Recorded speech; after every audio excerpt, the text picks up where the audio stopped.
Okay, you are live now. Please do your thing. Okay, board is in session. Are there any changes to the agenda?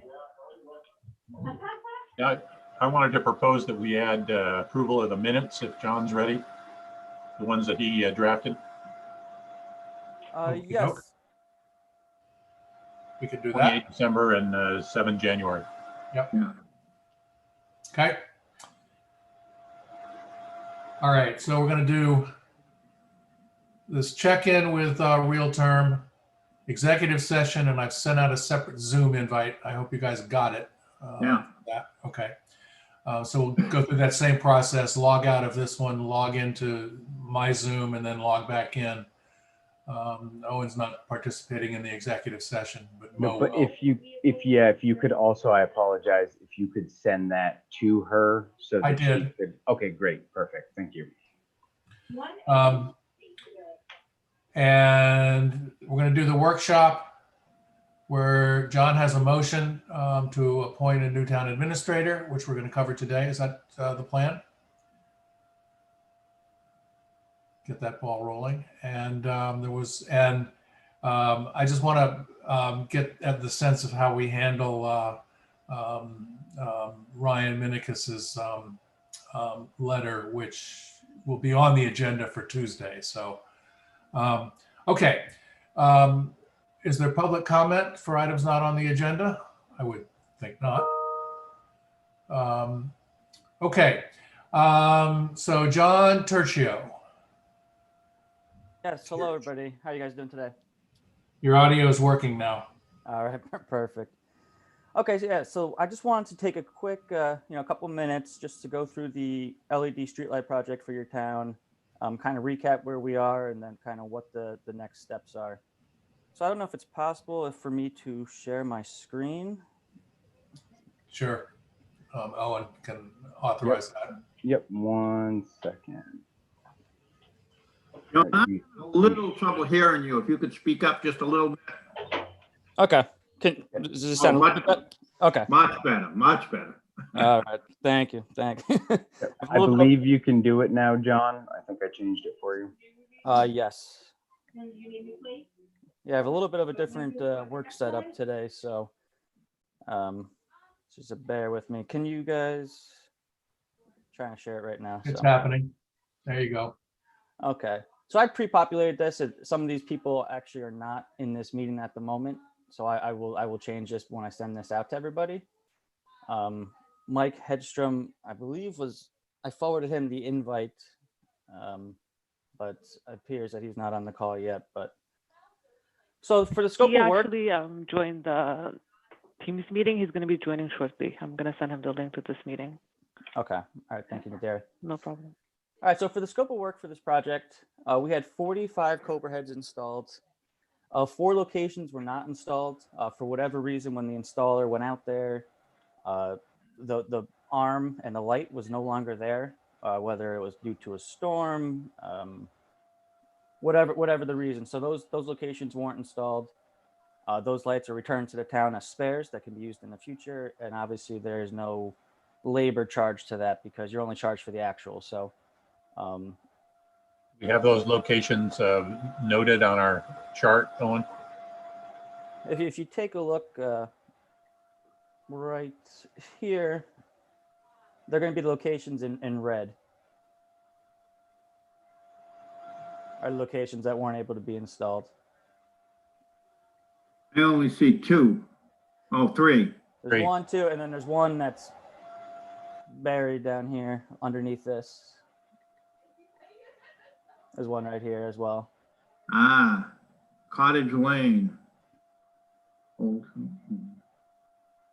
Yeah, so like I said, according to installer, there's no longer any light or arms at these locations. So if you guys see something different in the field, if you guys see locations that that were missed, or if these locations, maybe there was an error, we obviously have the fixtures and there is the budget to get these done. So if you guys notice anything like that, just let us know and we'll get that resolved. Just surprised because we did a survey of all our existing lights before we started this process, so I'm somewhat surprised 4 of them are missing. Yeah, that is a little bit high in this with this amount of lights that the town has. 50 or so lights for 4 to be missing, but for whatever reason, they are. And then in terms of pendant lights, as Owen kind of alluded to in his email, there is this floodlight by the town landing that is pending. What ended up happening there is that the current arm on the fixture doesn't support the floodlight that we have or that was ordered. So a new arm had to be ordered for that location. So that location's still pending.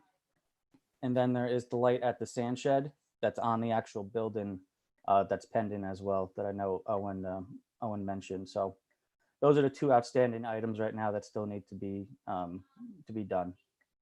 But those both. The light at the salt shed, that's an add-on, but it's covered by the contingency that was in the funding. Is that correct? That is correct. Yes.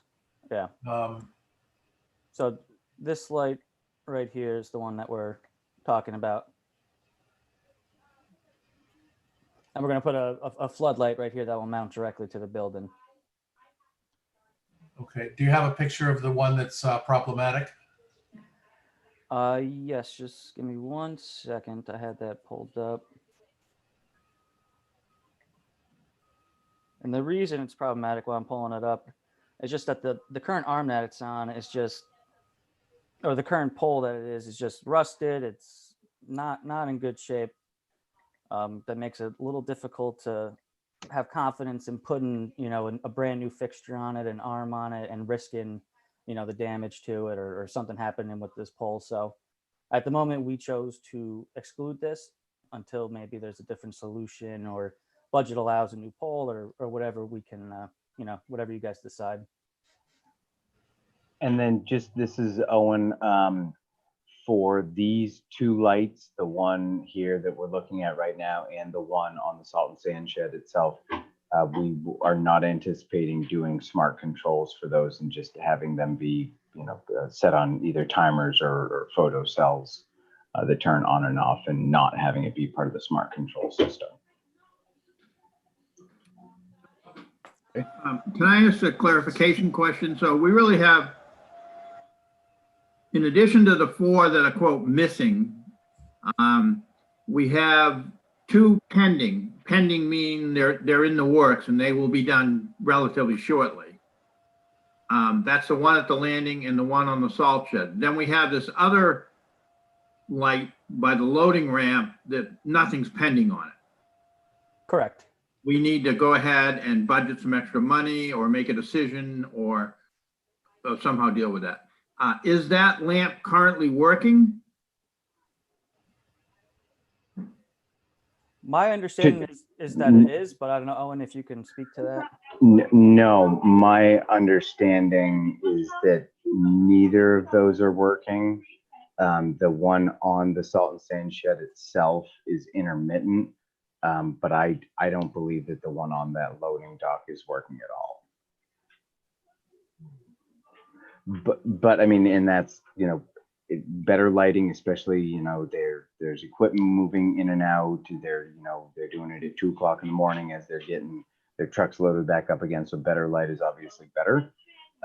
But we believe for, the short term, getting some really solid flood lighting on the salt and sand broadcasting over that area will be good for now.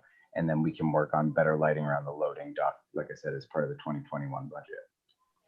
Well, I guess my concern is I'm thinking exactly what you're thinking. They're out there at 2 in the morning with the snow flying, and I just worry about their safety a little bit. But, okay. Yeah, so the floodlight that we designed right now that's going to mount onto the actual salt shed building, that should give sufficient light to light up that whole area. Obviously, this other light with the pole, you're going to want operational, but we believe that the light that we picked will give sufficient light for, safety concerns. And Okay. And We what don't is know it? why it's not working. well, it might actually not be any issue with, the wiring or power. I mean, these lights do look extremely old. It could just literally be a bad bulb or something. Oh yeah. Yeah, what was described to me was that, that light's been on there for a while. It was working good. It would like do some light, off, but then come back on. But that has transitioned to, from being on mostly and then off just intermittent. That's transitioned to being off mostly and only on intermittent. But Yeah, it, What's the time frame for getting that one replaced? So the one on the actual building is going to be a couple weeks because that we have to order material for that. Yeah, okay. So unfortunately, there was nothing we could do there. Obviously, this is the height of the season when they need it. Yeah, so we're gonna do everything we can to expedite it Yeah. and see. We thought maybe we'd be able to take the floodlight from the landing and use that in the place, but it's just not gonna match up in terms of the wattage. So unfortunately, yeah, we're gonna have to order it. We're gonna put as much pressure as we can on the supplier to get it done. And luckily it's only one light, so there's a very good chance that they can expedite it, but I can't put any promises, unfortunately. And what John and I, because I agree with John Spear, and this is something that we do want to get done as soon as possible. I'll touch base with John Tertio as long as you've got a little time this afternoon, because John, because all of the Knox County towns that did this kind of did it as a collective, there's a good likelihood that some of the surrounding communities might have a device that will satisfy our needs. That's why we all tried to buy the exact same equipment. I'll call around after I touch base with you. We might be able to source that sooner rather than later. And then it's just whenever Headstrom can fit us in. Yeah, I could do a reconciliation of all the towns and what wasn't installed and see what we have left over for inventory. And if they're okay with that, we can definitely move forward with doing it that way. So yeah, we can touch base this afternoon and discuss that. That's a good idea. Perfect. Thank you. All right. So in terms of project duration, obviously we still have those 2 pending locations. The project kicked off October 29th, 2020. And then the reason for, that we're still going, obviously the holidays, some storms, and then figuring out exactly what we were going to do with the salt shed, if we are going to install that one other light by the loading dock. So the project has been substantially complete since November. So in terms of quality control, so I was on site on December 3rd. I checked out about 10 locations. Everything looked good from the ground. They're only visual inspections, but everything passed all of our requirements. And all the other Camden et al. Projects, 3 of them had third-party QCs. Everything came back good. So in terms of the quality of work, there's no worries on our side. John, did you look at those lights at night? Your audio is breaking up, John. I don't know if that's us or you. Does it sound a little bit better now? Yeah, John, Yeah. this is Jan. Did you actually inspect those lights when they were supposed to be on in the evening? Oh, well, what I did is I used the Ubiquia, the smart controller website. I went on and I can manually control them, and I turned them on and confirmed that they were all working. So right now I can actually show you guys without going too far into it. So this is your smart controller panel. So 45 lights were installed, 45 controllers were installed. All of them are operational. All of them are off right now because it's the daytime. And yeah, so everything is good on that end at the moment. As far as I'm aware, there's no outages. All the lights are in good shape.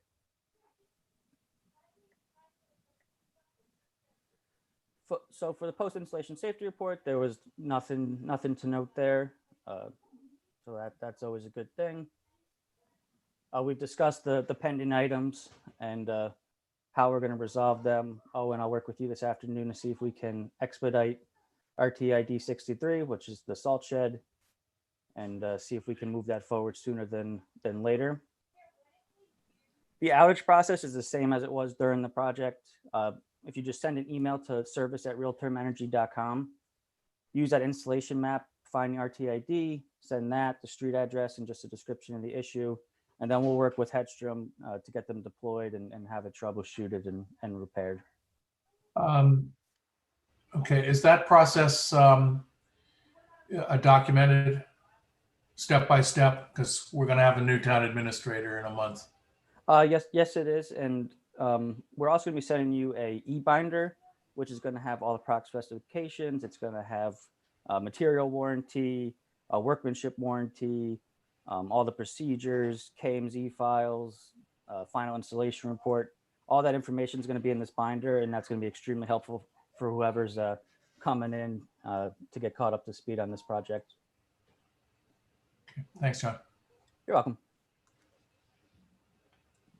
And then, I mean, that's pretty much it. I do want to note that we do have a email feedback at realtermenergy.com. So any comments, positive or negative, that you want to share with us, we always appreciate that. Anything we can learn is always a good thing, or anything we did well, we like to hear that. So you can always use that. And that is pretty much it. I'm going to continue working with Owen on these items right here. I know, Owen, you're looking into additional training for Ubiquia. And other than that, I think we're in a good shape. So do you guys have any questions? Actually, I have two quick questions. On the 4 that are missing, do we have the poll numbers? Yes. Yep. I can share that with you guys. I only recorded the RTIDs, but on the actual installation map, I can pull up the utility pole IDs as well. Yeah, I'd like to, if you could just send that to us separately or something. I can't. Add that to the report down there with the notes. Yeah, and I thought that I had reconciled all of that with CMP. How these 4 got in there, I'm not entirely sure. I don't think that we're going to be able to like retroactively do our contracts with CMP and like the purchase agreement and things like that. However, if we can show, if we clearly determine that these lights don't exist and they're in addition to what we had already shown CMP didn't exist, there's some chance that they might give us an additional credit. Not wasting our time, but basically for the last, since this project kind of went live and we purchased the rights and everything, we haven't paid a street light bill. There were credits given back to us because of these discrepancies. So there's a chance that we might get additional credits and basically probably not have to pay January's bill either. Because yeah, October, November, and December were all on credit from our streetlight reconciliation. And also a note too, sorry, when we submit the billing change, if these lights don't exist, they'll be removed obviously from any future billings. Yeah, I'm just, obviously that would be nice if we could get a credit, but I'd just like to know for my own information where the heck they are. I'm somewhat amused that CMP did a survey of our lights and didn't notice that 4 of them were missing. I know. So, and on that, by that survey, what they did was they went into their system and they typed in South Thomaston and they grabbed an Excel spreadsheet and sent it to us. And that was, yeah, that was a big, that's why we did the whole reconciliation. So I sent that to Realterm. I worked with the county on getting it all plotted out because for them to say that South Thompson is paying for a street light on Marsh Road does not exist in this town. It exists in Thomaston. However, the way that they have their thing set up, that's just how it was referenced. So the reconciliation process with CMP, them thinking they have 3 lights on a pole that only has 2, but then just right, 200 feet away is a pole that they don't recognize at all. And it has a light on it. So it's been a confusing thing. You're talking hundreds of thousands of street lights statewide that they are managing. So I give them a little bit of, wiggle room here, but they were okay to work with and we did get those credits. Let's get our arms wrapped around these last 4 and there might be some additional credits for us here with CMP. Yeah, just to add to what Owen was saying, I mean, sometimes when we get this data, there's no XY coordinates. The road names that they have no longer are the correct road names. So there's a lot to go through when it comes to the data that you get from CMP or from any utility. So like you said, yeah, any credits, anything that could be done there, I keep on pushing through that. And then my last question is, are we putting off the training until the new administrator is in place? Is that my understanding? Yes. And you're good with that, John? Yeah, the training actually goes through Ubiqua. It's going to be with a guy named John Smith. I've been talking with him about some other, things related to their streetlight options, and I've told him, I could get trained up on it, but it doesn't seem to make sense. Let's defer that. We get one free training. You can pay to do additional trainings. It just didn't make sense with me leaving. I figured I'd defer on that until we had a good replacement. Okay. Okay, any final wrap up? All right, John and company, thank you guys so much. We got a couple open items to close. I'll look forward to seeing the final I's dotted and T's crossed. I've gotten only a little bit of feedback about the lights. It's been positive. So thank you guys very much. You're very welcome. It was a pleasure working with you guys and continuing to work with you. And yeah, we look forward to wrapping this up very shortly. Okay. All right. Thank you, everyone. Have a great day. Thanks. Thanks, everyone. Thank you. Yep. So Mo, did you get the Zoom invitation for my Zoom? I did. Okay, so here, what we're going to do is somebody's going to move us into executive session. We're going to log out of this, log back into my Zoom, and proceed. Okay. Can I have a motion? I move we go to executive session pursuant to 1 MRS section 405, text 6, alpha 1, to discuss a personnel matter. Second. It's been moved and seconded. I don't think there's going to be any discussion. So Jan? Audio aye. John? Aye. Walter, aye. So Owen, log us out. And Yeah, I'm going to leave this meeting open. I will stop the YouTube live, but this meeting will remain open once you have completed your executive session on Walter's Zoom. Then just log out of that. This meeting will stay open. You just log right back in and I'll be standing by.